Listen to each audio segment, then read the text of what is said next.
We're here to celebrate the life of Michael Christopher Quinn, Vanjie Quinn, and the Quinn family.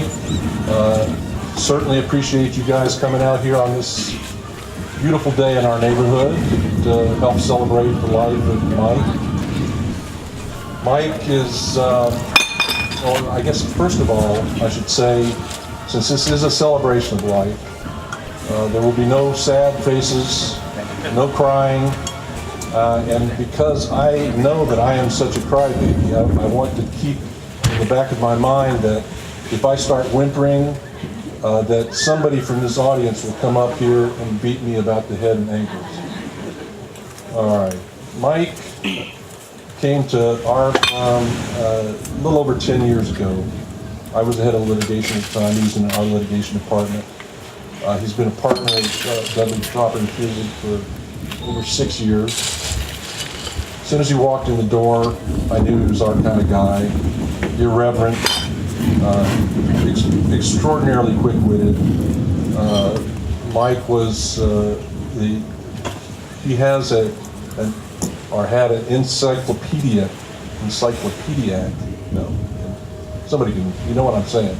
His ability to know little details about just about anything was extraordinary, particularly when it came to the arts, the esoteric arts, and most importantly, music. He was a musicphile like no other I've ever met. I thought, I know my daughter can testify to this, I thought I'm pretty good at, winning, name that song. I used to bet my kids $100 and always win. But Mike, he would not only name the song, he would name the artist, he would name the album, he would name the label, and then he would tell you what the lyrics were. He was incredible. And he also, was like that in the law as well. He was a Renaissance man when it came to the law. He wasn't just a litigator. He knew not just a little about a lot about a lot. And that's what made him a really special litigator. He accomplished extraordinary things in his 57 years here on this earth. I didn't know him obviously before he showed up in the Virgin Islands 10 years ago, but his exploits are legend. He raised a lot of hell. He traveled all over the world, and his legal accomplishments are really extraordinary. But that's not what I'm going to talk about today. What I'm going to talk about today, and I hope nobody finds it too unusual, is his last day here on Earth, and the last words that he gave to his partners. And as we all probably know, that was August 26th of this year. On that day, that's a Sunday, the partners were yapping via email about some issue that created a little problem. It could have been a lot worse. I was kind of taking the day off, so I wasn't actually involved in the email yapping. But as you probably, if you know Mike, he couldn't ever pass up an opportunity to comment. He was always in the thick of things, and he always, his responses were, lightning fast. I'm a plotter. I would always take, 10 or 15 minutes to figure out what to say. Not Mike. Well, that day after, batting about this issue, the last email came from Mike about a little after noon, and it was nothing more than a screenshot, a grainy screenshot. It looked to me like it was a bunch of corpses or men hanging on crosses on this desolate hill with the words at the bottom, always look on the bright side of life. Always look on the bright side of life. And since I hadn't been involved in the conversation, I didn't weigh in. I figured that's my boy Mike. showing his dark humor, and nobody else responded either. So that was the last email that we got from Mike. As we all know, he died later that day, shortly after 6 o'clock. And after that, we found a letter that he had written to the partners. The first few sentences were, "I feel bad that I leave these pending matters, but what's nice, parens, always look on the bright side of life, in parens, end quote, is the fact that I've got them in pretty good shape." And then he went on to, over many pages, and effectively gave us a status report on all of his pending cases. Imagine that. He was thinking about us and his pending cases on August 26th. So nobody had figured out what this always look on the bright side of life thing meant the first time around. When we saw it again in the letter, my partner Chad Messier figured it out by the next day that, and perhaps he's a Monty Python fan or freak like Mike was, but he figured out that that was a song from Monty Python's movie, The Life of Brian. And the next day he shared that with us, and all the lyrics. I'm going to have to get some water because I'm going to actually do some whistling here in a minute. So we figured out that this was Eric Idle's song from The Life of Brian. And are you guys Monty Python fans or freaks or cultists? Okay.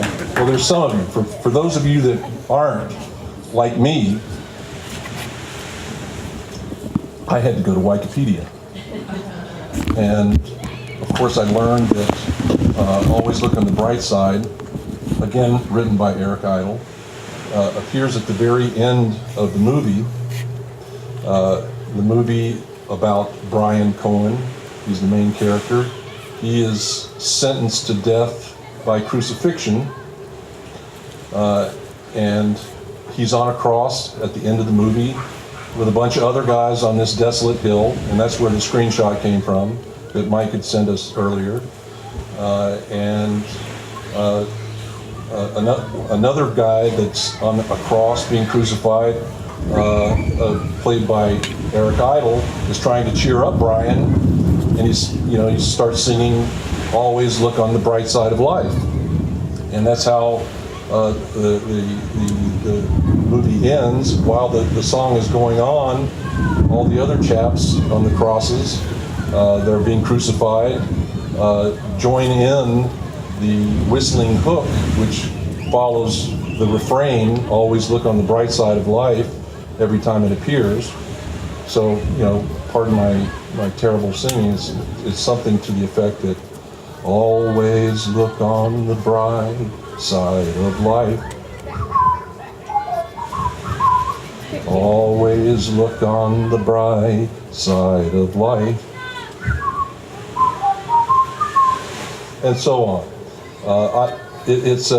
I commend everybody, particularly you non-Monty Python cultists, to just Google "Always Look on the Bright Side of Your Life," and you'll get the whole song. I'm going to play a minute of it for you later on. But so we have Mike playing the same song that is at the end of this movie, where it's almost certain that Brian's going to die. The movie pans out. The crosses are in the distance on this desolate hill, and the credits start rolling. And obviously, it was intended to be ironic. And I would respectfully submit that Mike intended his multiple references to "Always Look on the bright side of life" on August 26th to be ironic as well. He ended the letter to us by saying, thanks for including me in the good fight. Non-illegitimus carabundum. I know I'm butchering this Latin. Carborundum, excuse me. Non-illegitimus carborundum. Believe it or not, I took 4 years of Latin when I was in high school, and I had to ask George what it meant, and he knew. It's a very loosely translated. It means don't let the bastards get you down. So we know that Mike, you know, he didn't look on the bright side of life always. We know that his acerbic, incandescent wit was honed on the dark side. Just think about all of the subjects of his wit that were torched. I'm talking about politicians, judges, other attorneys. Those are the usual suspects. But nobody was immune from it. There were no sacred cows for Mike. Just as one example, a month before he died, somebody in my office sent around an email with a picture of my sweet little grandson and me with the comment, Chad might have the smartest girl, to something to this effect. Chad might have the smartest girl, but Calvin is the cutest.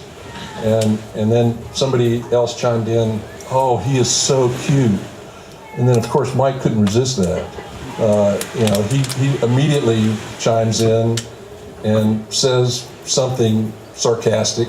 I'm not going to go into it today. All the folks at DTF know what he said, but it was slightly inappropriate. But it you know, it didn't bother me. It was my boy Mike, just, you know, doing what he does.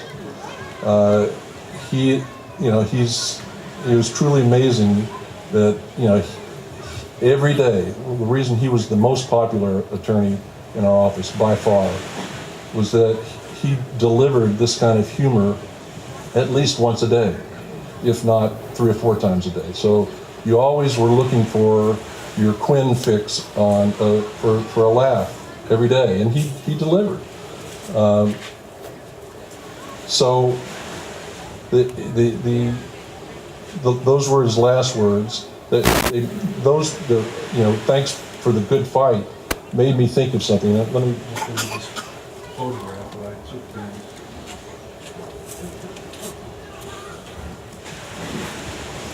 Mike,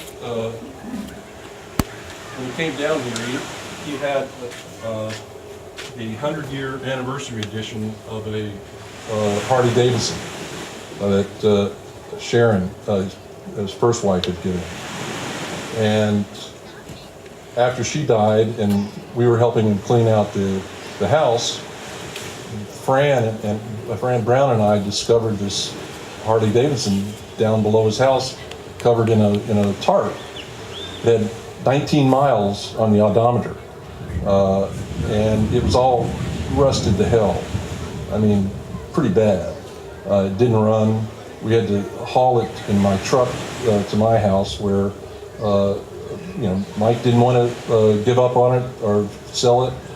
He wanted Fran to fix it up, which he did, and Fran finally fixed it up, and he got it running, and we said, let's go riding. And Mike came over, and we rode it that day, but it was a disaster. Mike dropped the bike 3 times. He skinned up his arms, really. He's ripped his pants and skinned up his knee. And so we limped back to the house and put the bike up. And much to Mike's chagrin, I made him stand in front of the bike to take this picture. And if you look at it, he's doing maybe 2 things. One of 2 things. He's either showing you his skinned arms, or he's in that fighting mode. you see that face that he's making? That's Mike the fighter. And he was a fighter. I mean, he fought unbelievably zealously for his clients. I know there's one lady from Heavy Material today that he represented a lot. He did a lot of fighting for her.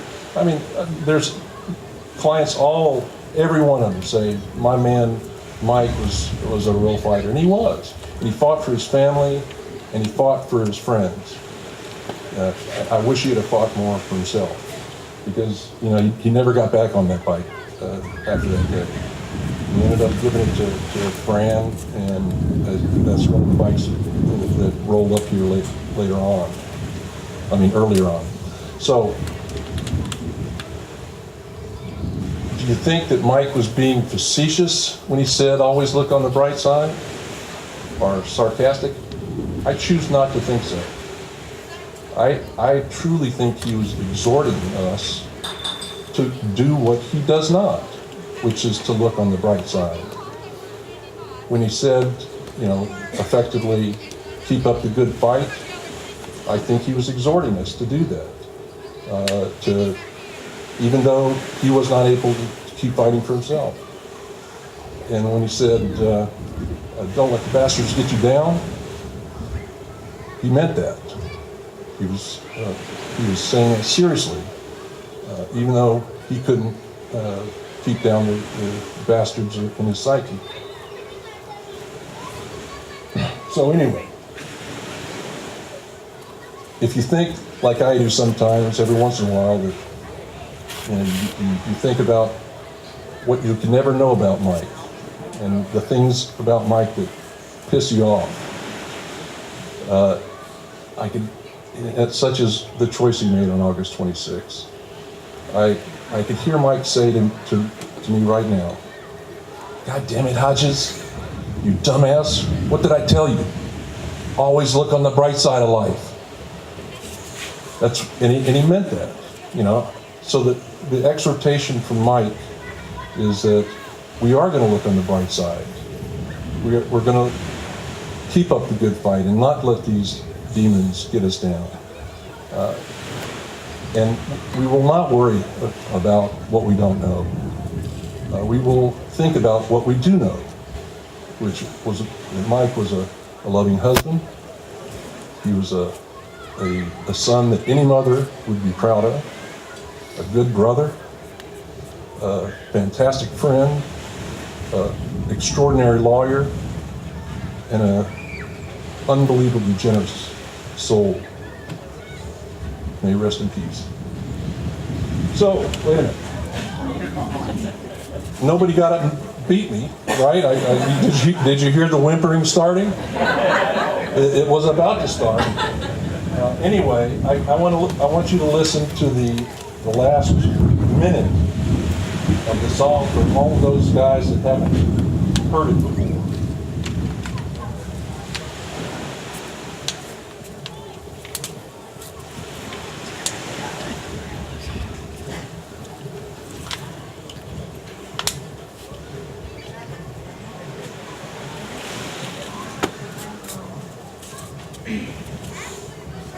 I tried to get this down to the last minute, but it looks like we have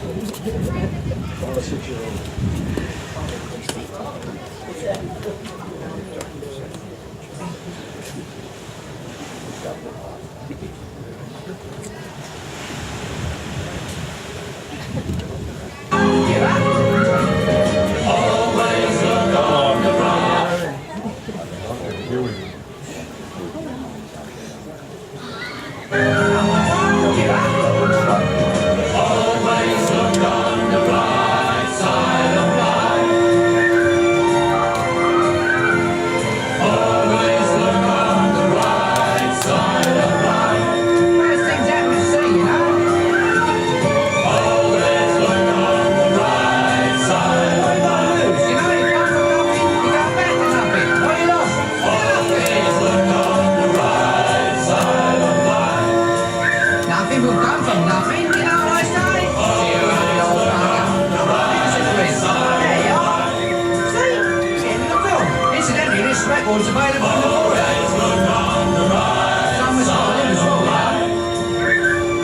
What do you think plays Bruce Brothers?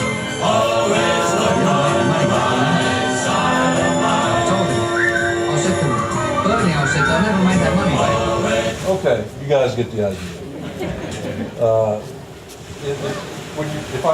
At one time I thought about reading the lyrics to the song, and they really, for being such a dark ditty about death and dying, when you read it, it doesn't work. When you listen to this, it works. I mean, this is actually uplifting and fun. Anyway, so speaking about somebody that always looks on the bright side of life, is always ready for a good fight, particularly if it involves the people then, and who never lets the bastard get him down. Our next speaker is somebody that Mike really admired. He loved, and he loved working for. Our former Governor John Young.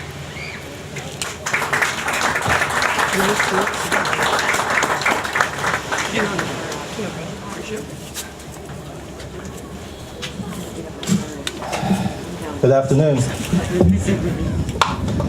Well, I have to tell you, this is the first time I've been at a mic in 4 years, so I'm glad everybody's sitting. I first of all just want to thank Vanjie for giving me a chance to say a couple words this afternoon, to express my feeling and Cecile's to some extent with respect to Mike and our relationship.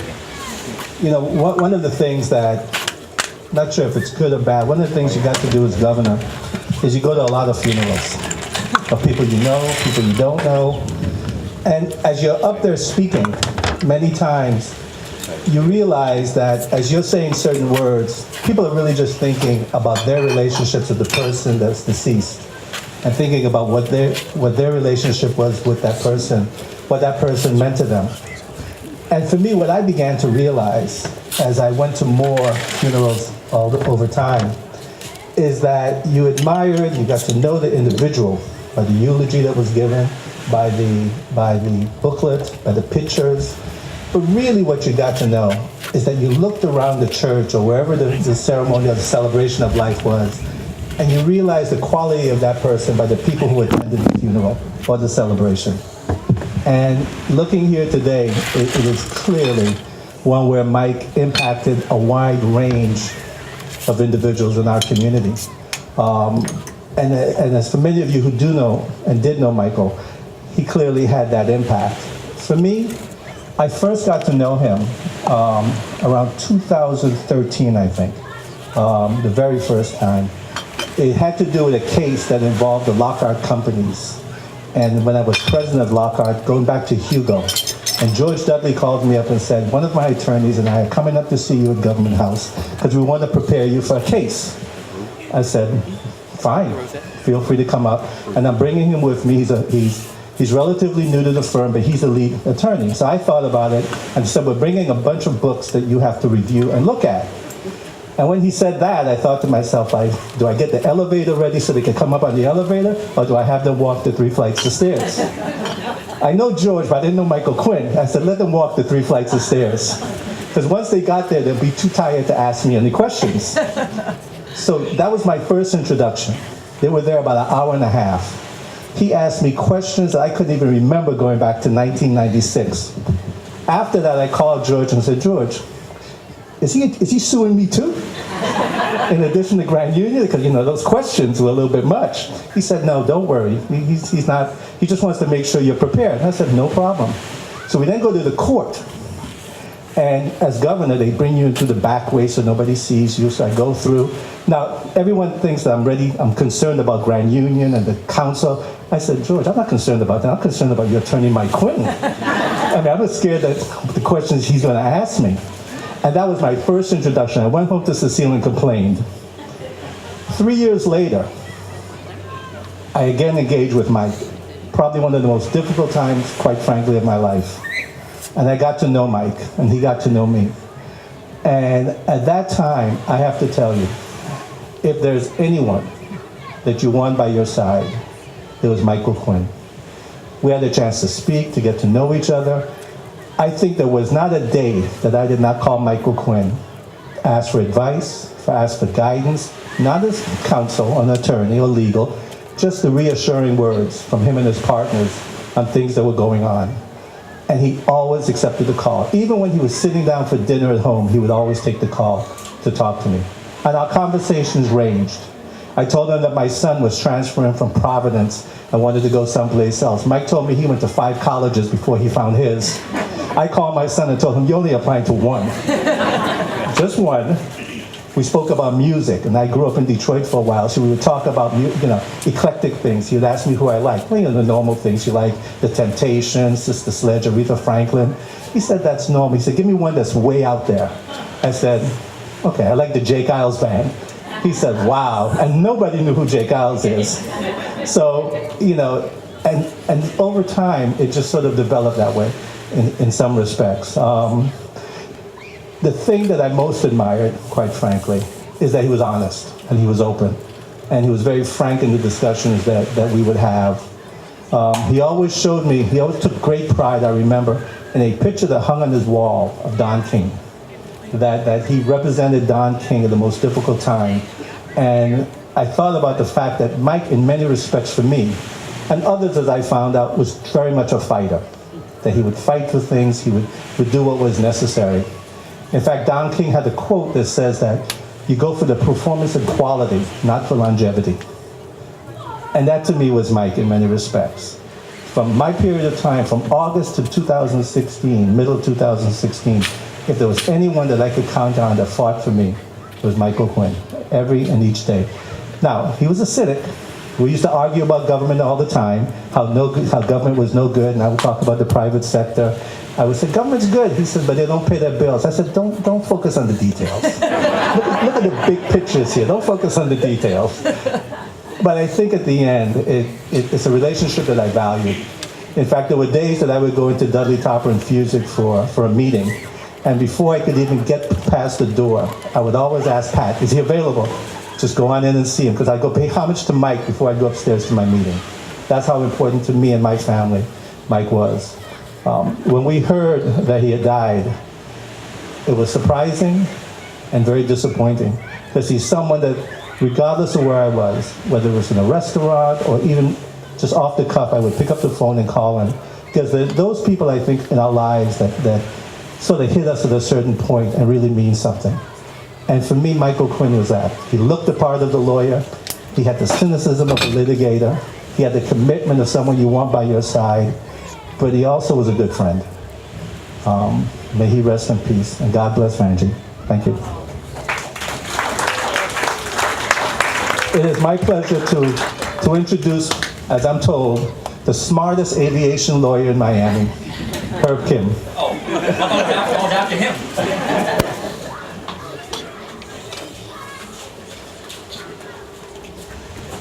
Thank you, folks. The water, the boat, his friends, his family, his loved ones. This is it. There's nothing else you can say about it.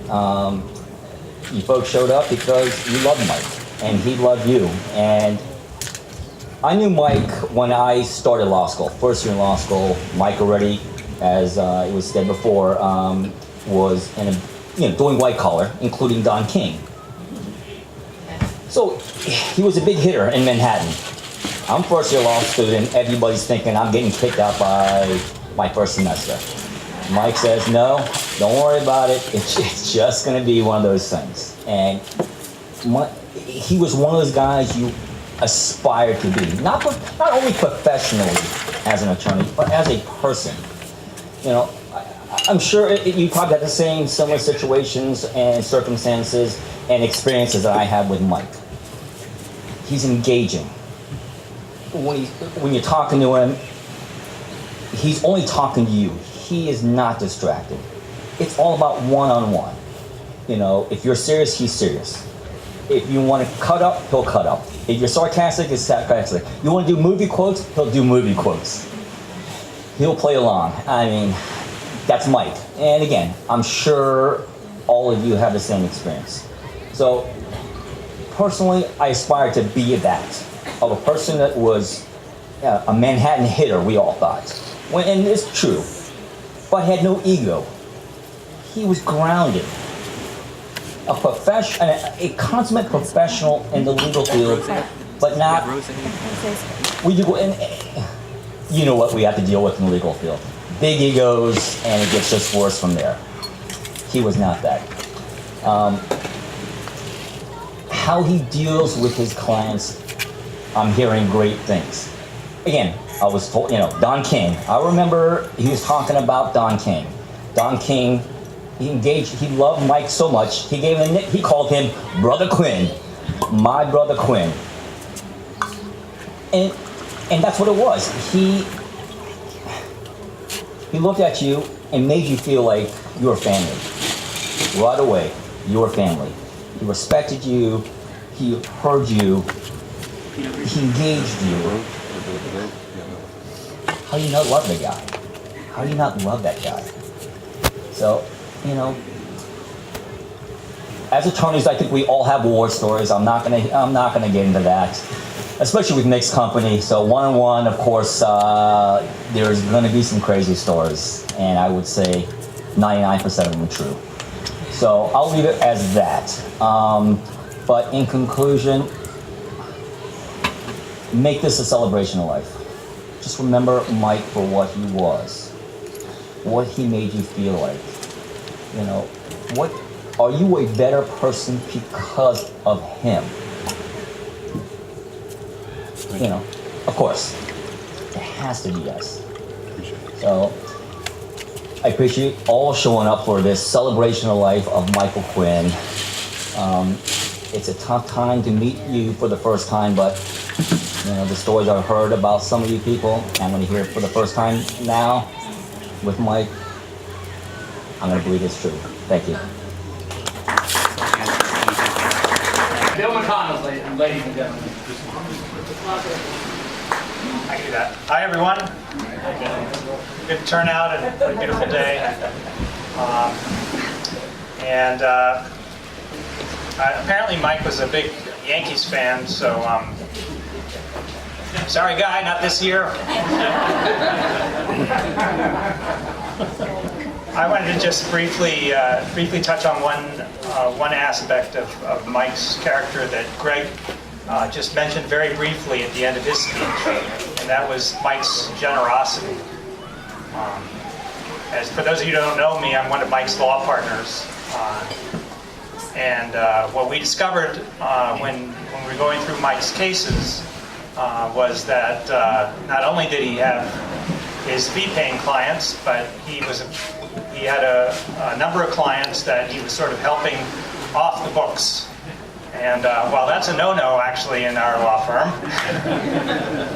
it's an indication of the fact that he was always willing to help, particularly people who really needed it, regardless of payment. And that was certainly true in regard to how Mike handled his billing requirements. I had the unenviable duty at the law firm, amongst other things, and my partners who are here know I'm very annoying about it, of trying to get everybody to enter their time so we can send out bills so we can pay everybody. And Mike was, how do I put this? Mike was terrible. Mike was our worst offender as far as being bad about getting his time in. But the one thing that he let me know was that if I hear the tunes cranked up really loud coming from his office, that means that he is entering his time. So I would. Mike spent a lot of time in the office on weekends, and unfortunately so did I. So we saw quite a bit of each other over the weekends in the office. And whenever I heard that music going, it gladdened my heart. But what I realized about Mike and about the billing was that part of the reason that he was so bad at it was not because he was lazy, but because he was in fact very generous. He did not like to charge people, believe it or not, John.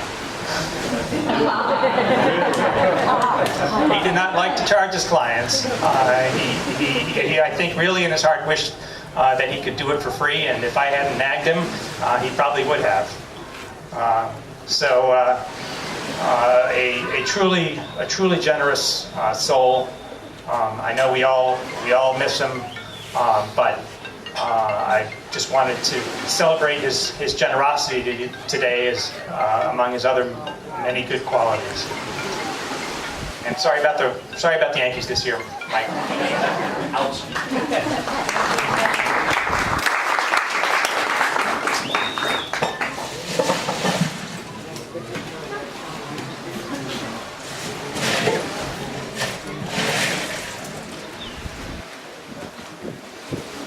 Good afternoon, everybody. I'm going to try and get through this. I'm going to breathe and try and get through this. My name's Ruth Miller. I started at Dudley Topper right about the time that Mike did. And I knew most of the folks that were over there at that time, but there was this guy down on the first floor that I was hearing noises coming from his office.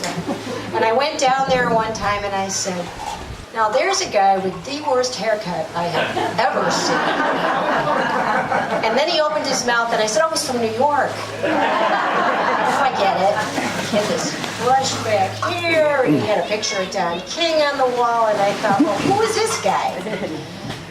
And then I got to know him. And for some reason, we just kind of stuck together. And we got to know each other and we became very fast friends. And so did my husband Galen with Mike. He was the big G. How's the big G doing? And so I spent a lot of time getting to know Mike over the next year and a half. And then I left the firm, unfortunately. But I didn't leave Mike and his world. And I had the extreme pleasure of being able to marry Vanjie and Mike. So that was one of the really, truly wonderful things that I will always hold dear.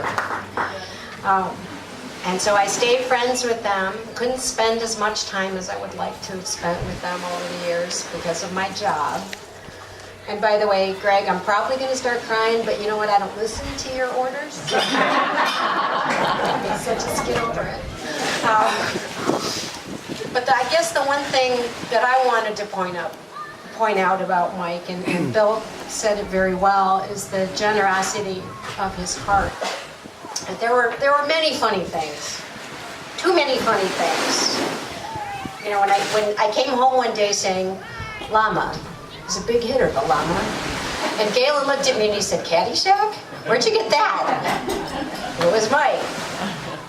But it was his generosity of spirit. Fast forward to this last year when the hurricanes hit. We didn't do so well. And Mike and Vanjie came to our rescue. They were there immediately. What can we do to take care of you? How can we take care of you? And as it turned out, I got very sick. And they kept saying, come to our house. Come stay over at our house. And I thought, oh, I can handle this. I'm going to stay at the house. You know, there's no water. It's filthy. Blah, blah. But actually, in the middle of the night, I called them. I said, I got to get out of here. And they said, come. And I went to stay with them. And I think that's really what saved me, because it got me within the arms of a comforting family with hot water, clean hot water. And they took care of me. And while I ended up in the hospital anyway, but while I was there, Vanjie was cooking for Galen. She was bringing over plates of spaghetti and lots of food. So the generosity, the spirit of Vanjie and Mike, I will never forget. And I think Greg said, you may be mad. I'm mad. I'm real mad. But I'll get over it.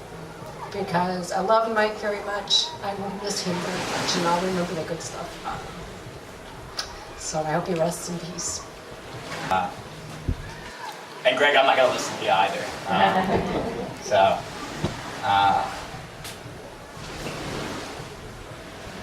Without a doubt, I am here today because of Mike. And it's not something that I share. And I won't go into excruciating detail, but Mike saved my life. And, you know, I am forever grateful for him. Mike and I met probably maybe 8 or 9 years ago.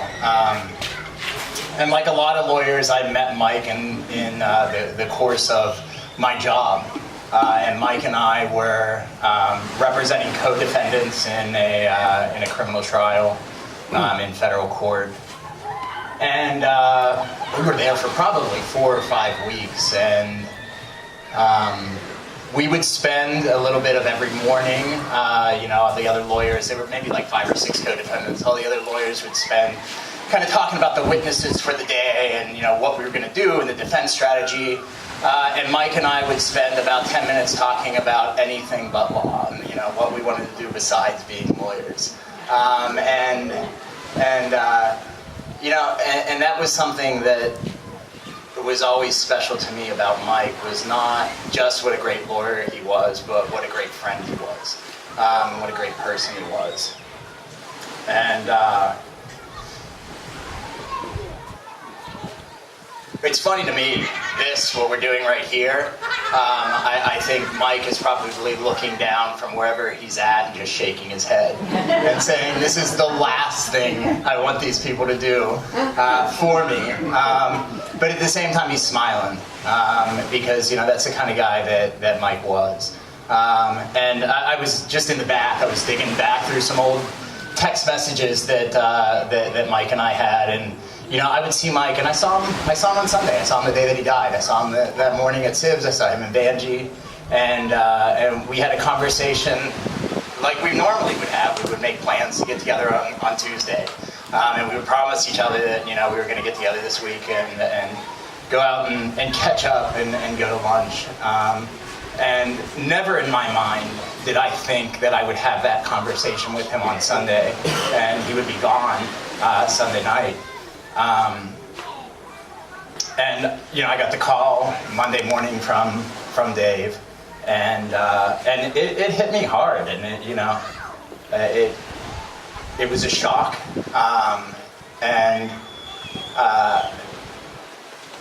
you know, I think it hit all of us hard. And digging back through those text messages, and I thought about our former governor. And his case, and I was looking back, and I remember that case, and I remember having some exchanges with Mike about that case, and Mike wrote a 20-page legal brief on the absence of a comma. And it was phenomenal. And I have a picture that I drew, and I remember reading his legal brief and reading the government's opposition, and I had a picture that I drew, and I said, your reply brief should just be this. And I had a comma with a big red circle around it and a line. You know, Mike and I had a good laugh about that, and you know, as you know, what a smart, wonderful guy. And you know, I will truly miss him. And of all the time that I spent with Mike, I have very few pictures of him. And one of the most treasured memories I have in my recent past is Mike was involved. He wasn't in the picture, but he took a picture of Dave and I. And he took a picture of Dave and I whenever we had something up at DTF. We had a closing up there. And I have that picture. And I had that picture in my home. And I didn't even realize until a couple of weeks ago that it didn't strike me that Mike was the one who took that picture. And it'll always be with me. And I love you, buddy, wherever you're at. Thanks.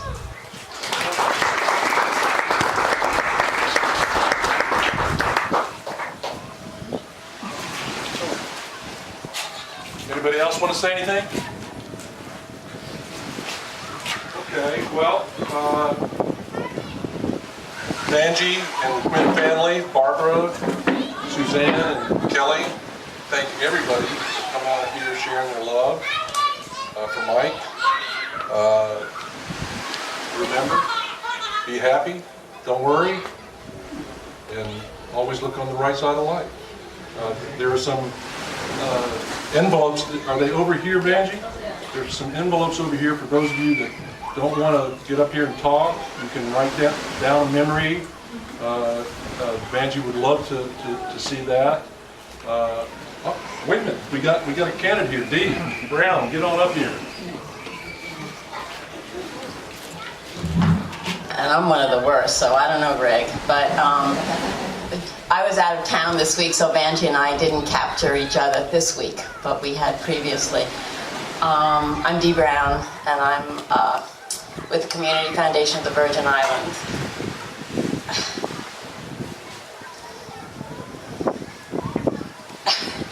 And you know, I'm not good at this. So all I can say is losing Mike was a loss to our community. Personally, any interactions with Mike, he was always kind, gentle, good sense of humor, ethical, and there for you. What all of you have said about, like, you knew if you got stuck and you called Mike, he would first figure out what the issue was. He would find out what had happened. He would get comfortable with what had happened, and then he would fight on your behalf. And you know what? We were one of the clients he didn't bill. Nah, nah, nah, nah, nah. And Vanjie and Mike were always CFBI angels with their gifts, but also with their spirit. They were there whenever you needed them. Mike with his legal expertise, Vanjie with her gifts. Vanjie is a woman, you can't stop from giving gifts. So we moved our office, Vanjie showed up with gifts for everybody to make us feel better and they did.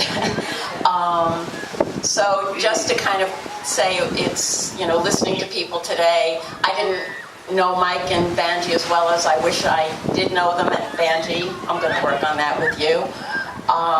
But also to say that one of the things that Vanjie had asked me to mention was that one of the ways that the family has asked to honor Mike is through making donations to the Community Foundation of the Virgin Islands. So if anyone does want to do that, if you give the check, give a call, just to CFBI and just say in honor of Mike, and we'll know exactly what to do with it.